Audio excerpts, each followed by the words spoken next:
warahmatullahi wabarakatuh. Perkenalkan, nama saya Ria Juniarti dengan MPM 5019160. Saya dari Program Studi Pendidikan Guru Sekolah Dasar STKIP PGRI Lubuk Linggau.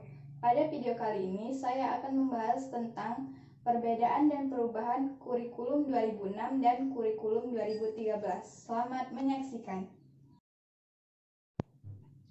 A. Hakikat kurikulum 2006 dan kurikulum 2013. Pertama, hakikat kurikulum 2006. Hakikat adalah suatu program yang direncanakan dan dilaksanakan untuk mencapai sejumlah tujuan tertentu. Hakikat kurikulum satuan pendidikan dibagi atas beberapa, yaitu yang pertama, konsep dasar. Konsep dasar KTSP disusun dan dikembangkan berdasarkan Undang-Undang Nomor 20 Tahun 2003 tentang Sistem Pendidikan Nasional Pasal 36 Ayat 1 dan 2 sebagai berikut.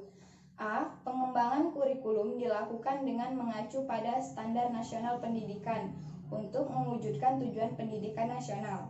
B. Kurikulum pada sejumlah jenjang dan jenis pendidikan dikembangkan dengan prinsip diverifikasi sesuai dengan satuan pendidikan. KTSP merupakan strategi pengembangan kurikulum untuk mewujudkan sekolah yang efektif, produktif, dan berprestasi. Kedua, tujuan. Tujuan umum yang diterapkan kurikulum 2006 untuk mendirikan dan memperdayakan satuan pendidikan melalui otonomi kepada lembaga pendidikan. Selanjutnya, tujuan khusus untuk meningkatkan mutu pendidikan melalui kemandirian dan inisiatif sekolah dalam mengembangkan kurikulum, mengelola dan memperdayakan sumber daya yang tersedia. Ketiga, karakteristik KTSP. A. Memberikan otonomi luas kepala sekolah dan satuan pendidikan. B. Berpartisipasi masyarakat dan orang tua yang tinggi. C. Kepemimpinan yang demokratis dan profesional, dan yang terakhir, tim kerja yang komplit dan transparan. Selanjutnya, B. Landasan KTSP. Terdapat 5 hal yang menjadi landasan dalam pengembangan KTSP, yaitu sebagai berikut. Pertama, Undang-Undang Dasar 1945, kemudian Undang-Undang Republik Indonesia Nomor 20 Tahun 2003 tentang Sistem Pendidikan Nasional. Selanjutnya, Peraturan Pemerintah Nomor 19 Tahun 2006 tentang Standar Nasional Pendidikan. Selanjutnya, Peraturan Menteri Pendidikan Nasional Nomor 22 Tahun 2006 tentang Standar Isi. Dan yang terakhir, Peraturan Menteri Pendidikan Nasional Nomor 23 Tahun 2006 tentang Standar Kompetensi Lulusan. Berikutnya yaitu prinsip KTSP atau kurikulum 2006. Ada 7, yaitu yang pertama, pelaksanaan kurikulum didasarkan pada potensi perkembangan kondisi peserta didik untuk menguasai kompetensi yang berguna bagi dirinya.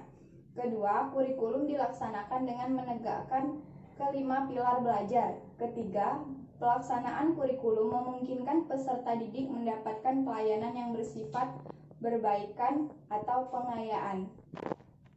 4. Dilaksanakan dalam suasana yang saling menerima, menghargai, akrab, terbuka, dan hangat.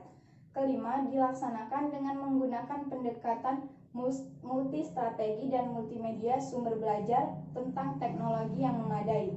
Keenam, dilaksanakan dengan mendayagunakan kondisi alam, sosial, dan budaya.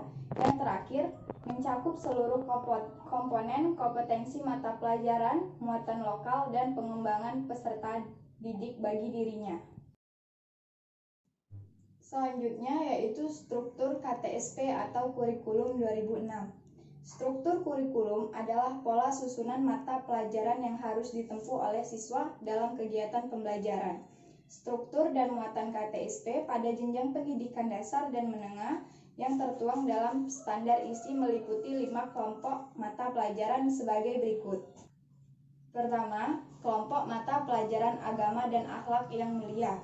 Kedua, kelompok mata pelajaran kewarganegaraan dan kepribadian.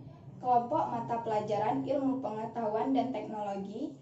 Kelompok mata pelajaran estetika, dan yang terakhir yaitu kelompok mata pelajaran jasmani, olahraga, dan kesehatan. Selanjutnya, pembahasan tentang kurikulum 2013. Hakikat kurikulum 2013 adalah pada upaya penyederhanaan, tematik, integratif. Kurikulum 2013 disiapkan untuk mencetak generasi yang siap dalam menghadapi masa depan.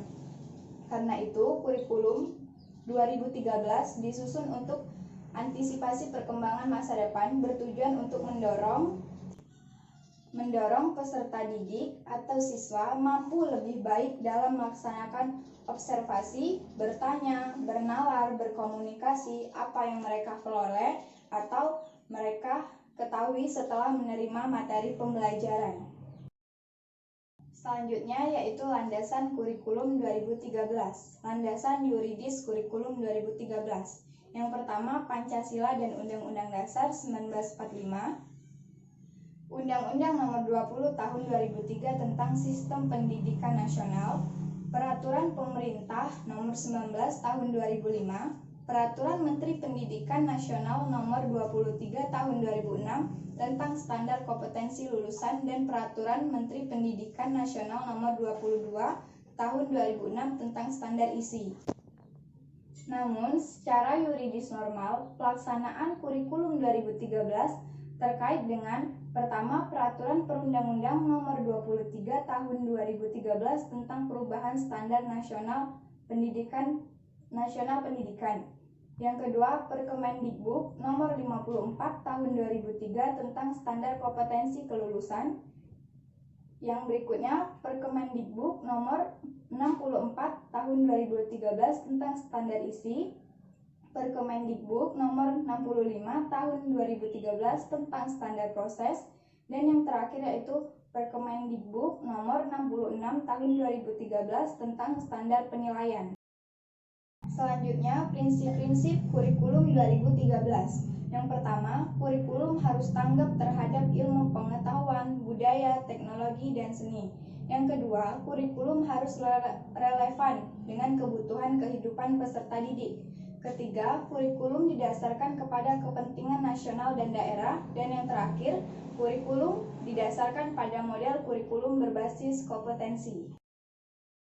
Selanjutnya, struktur kurikulum 2013. Untuk sekolah dasar, beban belajar dinyatakan dalam jam belajar setiap minggu untuk masa belajar selama 1 semester. Beban belajar di sekolah dasar kelas 1, 2, dan 3 masing-masing 30, 32, 34. Sedangkan untuk kelas 4, 5, dan 6 masing-masing pembelajaran dilakukan 36 jam setiap minggunya. Jam belajar sekolah dasar adalah 35 menit. Baiklah, itulah tadi pembahasan tentang perbedaan dan perubahan kurikulum 2006 dan kurikulum 2013. Apabila ada salah kata, saya mohon maaf. Kepada Allah saya mohon ampun. Semoga bermanfaat bagi kita semua. Wassalamualaikum warahmatullahi wabarakatuh.